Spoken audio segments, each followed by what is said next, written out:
بسم الله الرحمن الرحيم، وصلى اللهم على خير خلق محمد وآله الطيبين الطاهرين.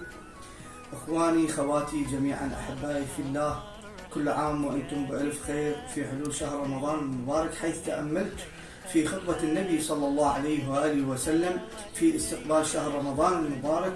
عنه قال أمير المؤمنين عليه السلام إن رسول الله صلى الله عليه وآله وسلم حدثنا، خاطبنا ذات يوم فقال: يا أيها الناس، إنه قد أقبل إليكم شهر الله، شهر البركة والرحمة والمغفرة.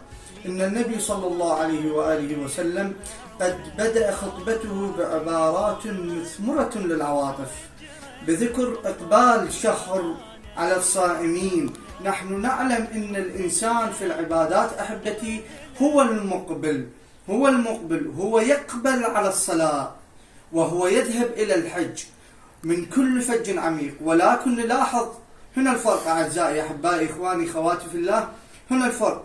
ولكن نلاحظ عندما يتحدث النبي المصطفى صلى الله عليه وسلم عن شهر رمضان فإنه يقول قد أقبل إليكم الشهر، قد أقبل إليكم الشهر. عندما يتحدث النبي أنت تقبل إلى الصلاة وإلى الحج وإلى هكذا من الأمور. ولكن في شهر رمضان المبارك من المعلوم أن إقبال الشيء على الشيء فرع الاشتياق له، وكان شهر رمضان المبارك يشتاق إلينا وتحين الفرصة للقاء الله بنا في هذه الأيام المباركة. ونسأل الله وإياكم أن يجعلنا من الصائمين القائمين بغفران الذنوب وستر العيوب وشفاء المرضى، وأن يوفقنا الله وإياكم لحج بيته الحرام وإلى زيارة سيد الشهداء عليه السلام، وإنا على ذلك من الشاهدين. وصلى اللهم على خير خلق محمد وآله أجمعين.